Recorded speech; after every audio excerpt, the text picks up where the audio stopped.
ഒന്നാം ലോകയുദ്ധം അവസാനിച്ചിരിക്കുന്നു. അതേൽപ്പിച്ച ആഘാതങ്ങളാൽ തകർന്നു പോയിരിക്കുന്നു ജർമ്മനി. അവിടുത്തെ രാഷ്ട്രീയ സാഹചര്യങ്ങൾ പ്രവചനാതീതമായി മാറുകയാണ്. യുദ്ധം അവസാനിച്ചു എന്നേ ഉള്ളൂ, സംഘർഷങ്ങൾക്ക് അയവ് വന്നിട്ടില്ല. ആഭ്യന്തര തർക്കങ്ങൾ, ഭരണകൂടത്തോടുള്ള രോഷം, സാമ്പത്തിക ഞെരുക്കം എന്നിവ കൊടുമ്പിരിക്കൊണ്ടിരിക്കുന്ന സമയം. തെരുവുകളിൽ ജനങ്ങൾ ചേരിതിരിഞ്ഞ് ഏറ്റുമുട്ടുന്നു. സൈന്യവും പ്രക്ഷോഭകാരികളും തമ്മിൽ ഏറ്റുമുട്ടുന്നു.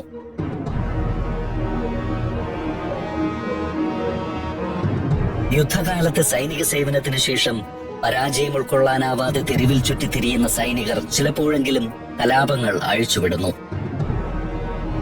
തെരുവുകളിൽ ചോര വീഴുന്നത് തുടരുകയാണ്. യുവാവായ അഡോൾഫ് ഹിറ്റ്ലർ ഇതെല്ലാം കാണുന്നുണ്ട്.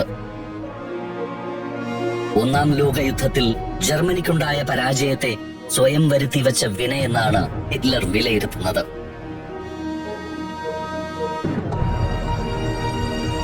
പ്രതിഷേധക്കാരെ കാണുമ്പോൾ ഹിറ്റ്ലറിന് ചിലപ്പോഴെങ്കിലും തന്റെ വികാരങ്ങൾ തെരുവിൽ പ്രതിഫലിക്കുന്നതായി തോന്നി. തെരുവിൽ പലയിടത്തും ഹിറ്റ്ലറുടെ ശത്രുക്കളായ കമ്മ്യൂണിസ്റ്റുകളുടെ ചുവന്ന കൊടി ഇളകിപ്പറക്കുന്നു.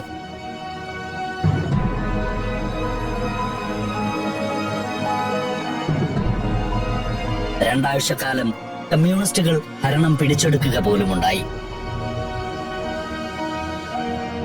പക്ഷേ സൈനിക അട്ടിമറിയിലൂടെ പെട്ടെന്ന് തന്നെ ആ സർക്കാർ താഴെ വീണു. വെറുപ്പും പ്രതീക്ഷയും ഹിറ്റ്ലറിൽ മാറി മാറി ഉണർന്നു. യുദ്ധം അവസാനിക്കുന്നതിന് മുൻപ് തന്നെ ജർമ്മനിയിലെ നൂറ്റാണ്ടുകൾ പഴക്കമുള്ള രാജഭരണം തകർന്നു കഴിഞ്ഞിരുന്നു. ചക്രവർത്തി കൈസർ വിൽഹം കുടുംബത്തോടൊപ്പം രാജ്യം വിട്ട് നെതർലൻഡ്സിലേക്ക് പോയി എന്നാണ് വാർത്തകൾ. തെരുവിൽ ചക്രവർത്തിക്കെതിരായുള്ള പ്രതിഷേധ പ്രളയമാണ്. രാജകുടുംബാംഗങ്ങളുടെ കൽപ്രതിമകൾ പോലും ആളുകൾ ഇളക്കി മാറ്റുന്നു.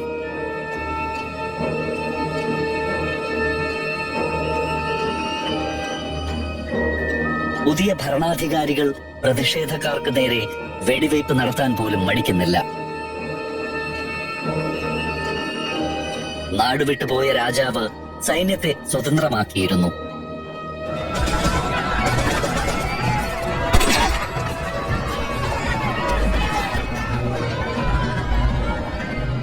ജർമ്മനിയുടെ പുതിയ ഭരണാധികാരികൾ രാജ്യത്തെ ഒരു റിപ്പബ്ലിക്കായി പ്രഖ്യാപിച്ചു. ജനാധിപത്യമാണ് രാജ്യത്തിന്റെ പുതിയ വ്യവസ്ഥയെന്നും അവർ പറഞ്ഞു. 4 വർഷം കൂടുമ്പോൾ പൊതു തെരഞ്ഞെടുപ്പ്, 20 തികഞ്ഞവർക്കെല്ലാം വോട്ടവകാശം, രാജ്യത്തെ എല്ലാ പൗരന്മാർക്കും ഭരണത്തെക്കുറിച്ച് അഭിപ്രായം പറയാനുള്ള അവസരം. ഇതെല്ലാമാണ് അവരുടെ വാഗ്ദാനം. ഭരണകൂടം ഇനി മുതൽ വെയ്മർ റിപ്പബ്ലിക് എന്നറിയപ്പെടും. പക്ഷേ ഈ പുതിയ സംവിധാനത്തിനും രാജ്യത്ത് ഉടലെടുത്ത കലാപത്തെ എളുപ്പത്തിൽ അമർച്ച ചെയ്യാൻ കഴിഞ്ഞില്ല. യുദ്ധസമാനമായ ഈ അന്തരീക്ഷത്തിൽ സ്വന്തം നിലപാട് എന്തായിരിക്കണമെന്ന് ആലോചിക്കാൻ ഹിറ്റ്ലർ അധികം സമയമെടുത്തില്ല. ഹിറ്റ്ലർ സൈന്യത്തിൽ തുടരാൻ തീരുമാനിച്ചു. ആവശ്യത്തിന് വിദ്യാഭ്യാസമോ തൊഴിൽ പരിചയമോ ഇല്ലാത്തതിനാൽ അയാളുടെ മുന്നിൽ വേറെ വഴികളൊന്നുമില്ല. ഒരു നാൾ സൈന്യത്തിലെ എഡ്യൂക്കേഷൻ ആൻഡ് പ്രൊപ്പഗാൻഡ എന്ന് പേരിട്ടിരിക്കുന്ന ഡിപ്പാർട്ട്മെന്റിന്റെ തലവനായ കാൾ മേയർ ഹിറ്റ്ലറെ തന്റെ ഓഫീസിലേക്ക് വിളിപ്പിച്ചു. ആർമിയുടെ രഹസ്യാന്വേഷണ വിഭാഗത്തിൽ പുതിയ ചുമതല ഏൽപ്പിക്കാനായിട്ടായിരുന്നു അത്. ഹിറ്റ്ലറിന്റെ ജർമ്മൻ ദേശീയതയോടുള്ള കൂറ് മനസ്സിലാക്കിക്കൊണ്ടുള്ള നിയമനം. നിങ്ങൾ സൈനിക ക്യാമ്പുകളിൽ ദേശസ്നേഹത്തെക്കുറിച്ച് വളരെ വികാരപരമായി സംസാരിച്ചിരുന്നുവെന്ന് എനിക്കറിയാം. ഹിറ്റ്ലറെ പുതിയ ചുമതല ഏൽപ്പിക്കാൻ വിളിച്ച സന്ദർഭത്തിൽ കാൾ മേയർ പറഞ്ഞു, സാർ, ഞാൻ ജർമ്മനിയിൽ വിശ്വസിക്കുന്നു എന്നായിരുന്നു ഹിറ്റ്ലറിന്റെ മറുപടി. നല്ല കാര്യം, അയാൾ പറഞ്ഞു. പക്ഷെ ഇപ്പോൾ ഈ നഗരത്തിൽ മാത്രം ജർമ്മനിയുടെ അധികാരം പിടിച്ചെടുക്കാം എന്ന് വിചാരിക്കുന്ന 50 രാഷ്ട്രീയ വിഭാഗങ്ങളെങ്കിലുമുണ്ട്, പ്രത്യേകിച്ചും കമ്മ്യൂണിസ്റ്റുകാർ. ഇവരുടെ കൂട്ടത്തിൽ ഏറ്റവും അപകടകാരികൾ ആരൊക്കെയെന്ന് രഹസ്യമായി നിരീക്ഷിച്ചു കണ്ടുപിടിക്കാനാണ് എനിക്ക് പൊളിറ്റിക്കൽ ഏജന്റുമാരുടെ സഹായം വേണ്ടത്. നിങ്ങൾക്ക് ഈ ഉത്തരവാദിത്വം ഏറ്റെടുക്കാൻ താല്പര്യമുണ്ടോ? അയാൾ ഹിറ്റ്ലറിനോട് ചോദിച്ചു. ഹിറ്റ്ലറിന് ആ ദൗത്യം ഏറ്റെടുക്കാൻ സന്തോഷമേയുള്ളൂ. ജർമ്മൻ വർക്കേഴ്സ് പാർട്ടി എന്ന ചെറിയൊരു രാഷ്ട്രീയ സംഘടനയെ നിരീക്ഷിക്കാനുള്ള ചുമതലയാണ് ഹിറ്റ്ലറിന് ആദ്യം ലഭിച്ചത്.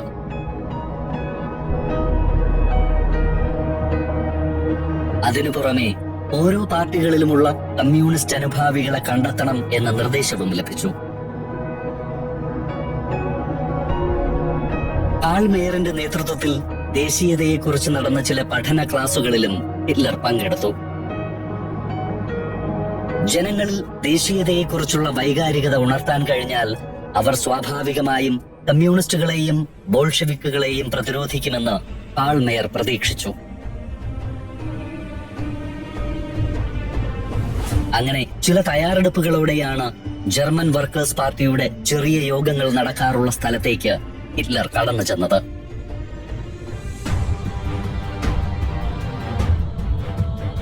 അത് ഒരു ബിയർ ഹാളിന്റെ പിന്നിലുള്ള ചെറിയ മുറിയായിരുന്നു. ആൻഡ്രേ ഡ്രെക്സ്ലർ എന്നയാളാണ് യോഗത്തിന് നേതൃത്വം നൽകുന്നത്.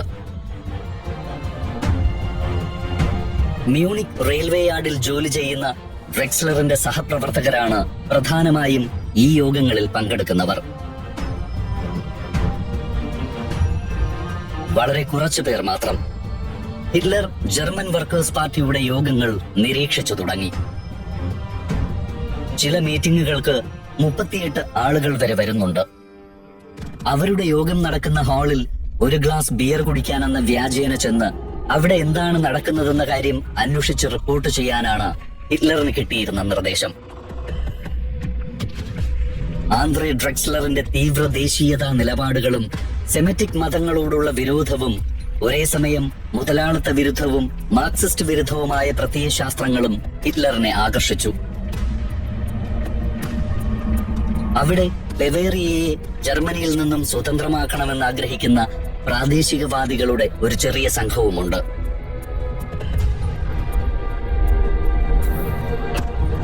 ഹിറ്റ്ലർ കടന്നു ചെല്ലുമ്പോൾ ഈ ചിന്താഗതിക്കാരുടെ വക്താവായ ഗോട്ട്ഫ്രൈഡ് ഫെഡർ അതിനെക്കുറിച്ച് സംസാരിക്കുകയാണ്.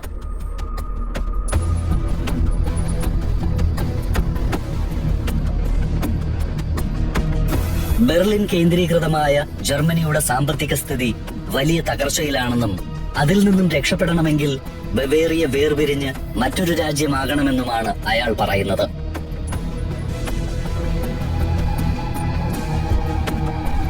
ബവേറിയക്കാരെല്ലാം കത്തോലിക്കരാണെന്നും മറ്റുള്ളവർ അങ്ങനെയല്ല എന്നുമുള്ള ഒരു വാദം കൂടി അയാൾ കൂട്ടിച്ചേർത്തു.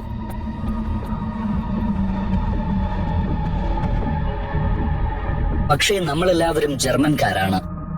പതിവുള്ള രൂക്ഷമായ മുഖഭാവവും ശബ്ദവും ഒന്നുകൂടെ പരുക്കനാക്കിക്കൊണ്ട് ഹിറ്റ്ലർ വിളിച്ചു പറഞ്ഞു.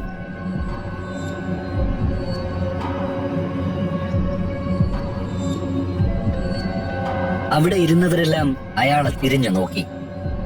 ആരാണ് ഈ ചെറുപ്പക്കാരൻ? ഇതുവരെ ഇവിടെ ഇയാളെ കണ്ടിട്ടില്ലല്ലോ. ജർമ്മൻകാർ വിശുദ്ധരായി കരുതുന്ന ഇതിഹാസ കഥാപാത്രങ്ങളെ ഹിറ്റ്ലർ ഓർമ്മിപ്പിച്ചു.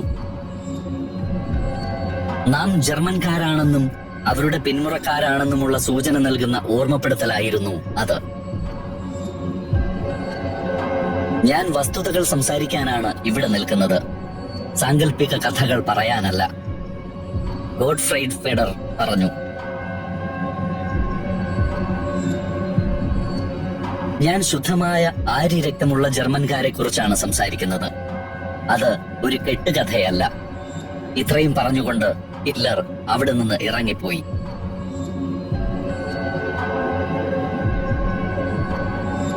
അയാൾ ആരാണ്? അയാൾ എവിടെ നിന്ന് വന്നുവെന്ന് ഉടനെ കണ്ടുപിടിക്കണം. ജർമ്മൻ വർക്കേഴ്സ് പാർട്ടിയുടെ നേതാക്കന്മാർ പരസ്പരം പറഞ്ഞു. പക്ഷേ അവർക്ക് ഹിറ്റ്ലറെ തിരഞ്ഞ് അലയേണ്ടി വന്നില്ല. അയാൾ പതിവായി ആ മീറ്റിംഗ് സ്ഥലം സന്ദർശിക്കാൻ തുടങ്ങി. അയാളുടെ ദേശീയതാവാദം അവിടെയുള്ള പലരെയും ആകർഷിക്കാനും തുടങ്ങി.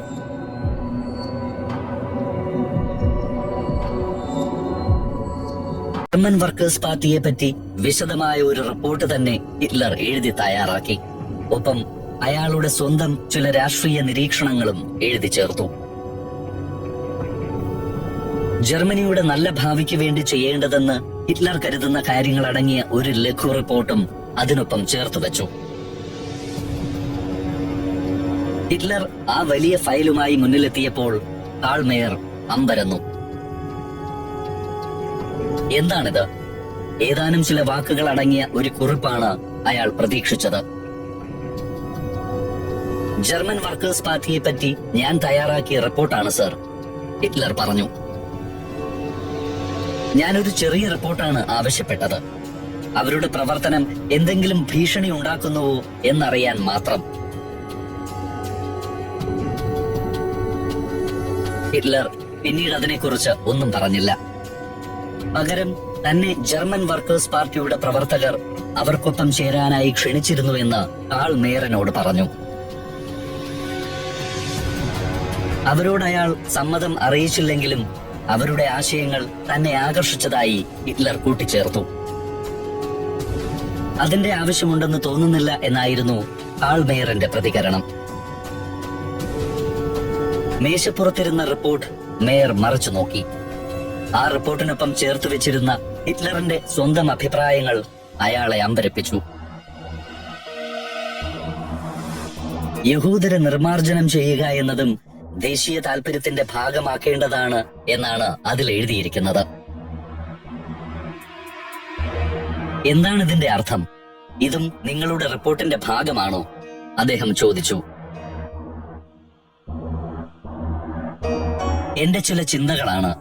താങ്കൾ ഇതിനോട് യോജിക്കുന്നില്ലേ? ഹിറ്റ്ലർ മറുപടി ഒരു ചോദ്യമായി ഉന്നയിച്ചു.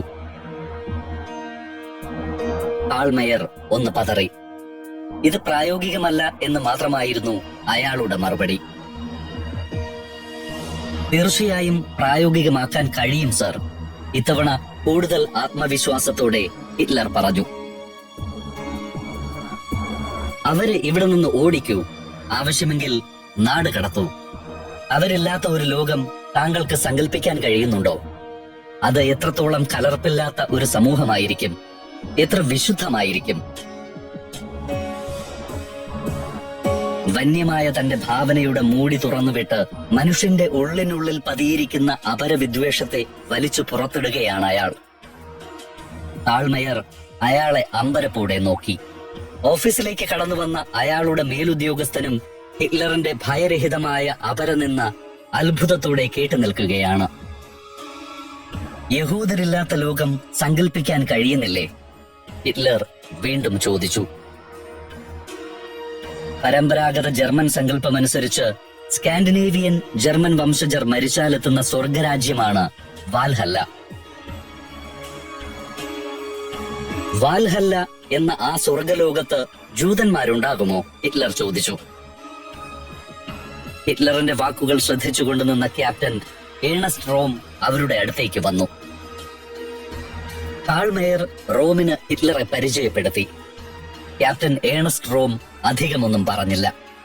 അദ്ദേഹം ഹിറ്റ്ലറോട് പുറത്തേക്ക് പോകാൻ ആവശ്യപ്പെട്ടു. പക്ഷേ ഹിറ്റ്ലറുടെ വാക്കുകൾ അയാളെ ആകർഷിച്ചുവെന്ന് വ്യക്തം. അയാൾ ഒരു സാധാരണ പട്ടാളക്കാരനായിരിക്കാം, പക്ഷേ വ്യത്യസ്തനാണ്. എത്രത്തോളം എന്ന് മാത്രമേ അറിയാനുള്ളൂ. കാൾ മേയറിന്റെ കയ്യിൽ ഹിറ്റ്ലർ കൊടുത്ത കടലാസുകൾ ക്യാപ്റ്റൻ ഏണസ്റ്റ് റോം വാങ്ങി. ജർമ്മൻ വർക്കേഴ്സ് പാർട്ടിയെക്കുറിച്ച് ഹിറ്റ്ലർ തയ്യാറാക്കിയ റിപ്പോർട്ട്, അയാളുടെ നിരീക്ഷണങ്ങളും നിർദ്ദേശങ്ങളും. ജർമ്മൻ വർക്കേഴ്സ് പാർട്ടിയിലെ സായാഹ്ന ചർച്ചകൾ ഒരു നൈറ്റ് ക്ലബിൽ പതിവുള്ള ചർച്ചകളിൽ നിന്ന് വ്യത്യസ്തമല്ല എന്നാണ് ഹിറ്റ്ലറിന്റെ അഭിപ്രായം. പക്ഷേ അതിലെ അംഗങ്ങൾക്കുള്ളിൽ കടുത്ത ദേശീയ ബോധമുണ്ട്. ഹിറ്റ്ലർ അവരുടെ പാർട്ടിയിൽ അംഗത്വമെടുത്ത് പ്രവർത്തിക്കാൻ തീരുമാനിച്ചു.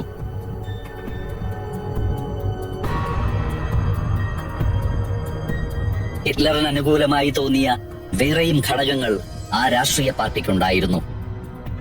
തീരെ ചെറിയ ഒരു രാഷ്ട്രീയ പ്രസ്ഥാനമാണത്. അംഗസംഖ്യ വളരെ കുറവ്. പ്രബലരായ നേതാക്കൾ ആരുമില്ല. ജർമ്മൻ വർക്കേഴ്സ് പാർട്ടി തന്റെ കൈപ്പിടിയിൽ ഒതുങ്ങുമെന്ന് ഹിറ്റ്ലറിന് തോന്നി. ഹിറ്റ്ലറിന്റെ വാക്കുകളും അയാളുടെ സംസാര രീതിയും ആ പാർട്ടിയുടെ പ്രവർത്തകരെയും ആകർഷിച്ചു. ഹിറ്റ്ലർ നേരത്തെ പരിചയപ്പെട്ട army captain Ernst Rohm German workers പാർട്ടിയുടെ പ്രവർത്തകരോട് നേരത്തെ മുതൽ തന്നെ ബന്ധം സ്ഥാപിച്ചിരുന്നു. അടുത്ത ദേശീയവാദിയായ അയാളും ഹിറ്റ്ലറിനൊപ്പം ചേർന്ന് പ്രവർത്തിക്കാൻ തീരുമാനിച്ചു. പിന്നീടെല്ലാം പെട്ടെന്നായിരുന്നു. അസാധാരണമായ വേഗതയിൽ ഹിറ്റ്ലർ ജർമ്മനിയുടെ രാഷ്ട്രീയ ലോകത്തേക്ക് കടന്നു വന്നു. 1919 ഒക്ടോബറിലെ ഒരു ദിവസം മ്യൂണിക്കിലെ പഴയ ബിയർ ഹാളിന് പിന്നിലെ ജർമ്മൻ വർക്കേഴ്സ് പാർട്ടിയുടെ പതിവ് സംഗീതത്തിൽ ഹിറ്റ്ലർ എത്തി.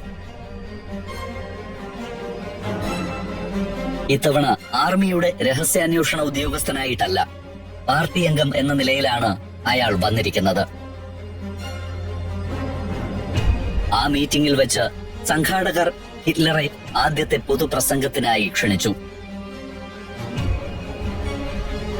ചെറിയ സഭാകമ്പത്തോടെ ഹിറ്റ്ലർ എണീറ്റു. അയാൾ പതുക്കെ സംസാരിക്കാൻ തുടങ്ങി. കുറച്ചുകൂടി ഉറക്കെ പറയൂ, അവിടെ കൂടിയിരിക്കുന്നവരിൽ ആരോ വിളിച്ചു പറഞ്ഞു. ഹിറ്റ്ലർ ചുറ്റും നോക്കി. കയ്യിൽ ബിയർ കോപ്പുകളുമായി അലസരായിരിക്കുന്ന ആളുകൾ. നമ്മുടേത് ഒരു വിശുദ്ധ ദേശമാണെന്ന് ഊന്നി പറഞ്ഞുകൊണ്ടാണ് ഹിറ്റ്ലർ സംസാരം തുടങ്ങിയത്. നമ്മുടെ രക്തത്തിൽ കലർപ്പില്ലാത്ത ആ വിശുദ്ധിയുണ്ട്. പക്ഷെ ഇപ്പോൾ നമ്മൾ കുറച്ച് ബുദ്ധിമുട്ടുകൾ നിറഞ്ഞ ഒരു കാലത്തിൽ കൂടെ കടന്നു പോകാൻ നിർബന്ധിതരായിരിക്കുന്നു. നമ്മുടെ സൈന്യം വലിയ പ്രതിസന്ധികൾ നേരിട്ടു. ജർമ്മനിയുടെ സാമ്പത്തിക സ്ഥിതി തകർന്നു. എന്നിട്ടും ദാരിദ്ര്യമോ ഭീരുത്വമോ അല്ല നമ്മുടെ പ്രശ്നം. ഒരു നിമിഷം നിർത്തിയ ശേഷം ഹിറ്റ്ലർ തുടർന്നു. അശ്രദ്ധയാണ് നമ്മുടെ പ്രശ്നം. തന്റെ വാക്കുകൾക്ക് ചെവി കൊടുക്കാതെ അലസമായിരിക്കുന്നവരെ ഒന്ന് നോക്കിയിട്ട് ഹിറ്റ്ലർ സർവശക്തിയും എടുത്ത് ഒരലർച്ച പോലെ ഉച്ചത്തിൽ വിളിച്ചു ചോദിച്ചു, ആരെങ്കിലും ശ്രദ്ധിക്കുന്നുണ്ടോ? ചുറ്റുമുള്ള സദസ്സ് തന്നെ ശ്രദ്ധിക്കുന്നില്ല എന്നും ആര്യരക്തമുള്ള ജർമ്മൻ പൗരർ ജർമ്മനിയെ ശ്രദ്ധിക്കുന്നില്ല എന്നും അയാൾ ഒരേ സമയം പറയാൻ ശ്രമിക്കുകയാണ്. ആ ചോദ്യത്തിന് അയാൾ തന്നെ ദേഷ്യത്തോടെ ഉത്തരവും നൽകി. ഇല്ല, ആരും ശ്രദ്ധിക്കുന്നില്ല. അതാണ് നമ്മുടെ പ്രശ്നം. ആരും ഒന്നും കാര്യമാക്കുന്നില്ല. ഇത്തവണ ഹിറ്റ്ലറിന്റെ ക്ഷോഭപ്രകടനം സദസ്സിന്റെ ശ്രദ്ധയാകർഷിച്ചു. ഇപ്പോൾ അവരെല്ലാവരും അയാൾ പറയുന്നത് എന്ത് എന്ന് കേൾക്കുകയാണ്. നമ്മുടെ വംശം ഇല്ലാതായി പോയാൽ പോലും അത്ഭുതപ്പെടാനില്ല. അത്രത്തോളമുണ്ട് നമ്മുടെ അശ്രദ്ധ. രൂക്ഷമായ പദപ്രയോഗങ്ങൾ കൊണ്ട് ശബ്ദായമായ തന്റെ പ്രസംഗം അവസാനിപ്പിച്ചുകൊണ്ട് ഹിറ്റ്ലർ പറഞ്ഞു, യുദ്ധം കൊണ്ടും മറ്റ് പല കാരണങ്ങളാലും അസംതൃപ്തരായി കഴിയുന്ന മനുഷ്യരുടെ ഹൃദയങ്ങളിലേക്ക് ഇടുത്തി പോലെ ഹിറ്റ്ലറുടെ വാക്കുകൾ ചെന്നു തറച്ചു.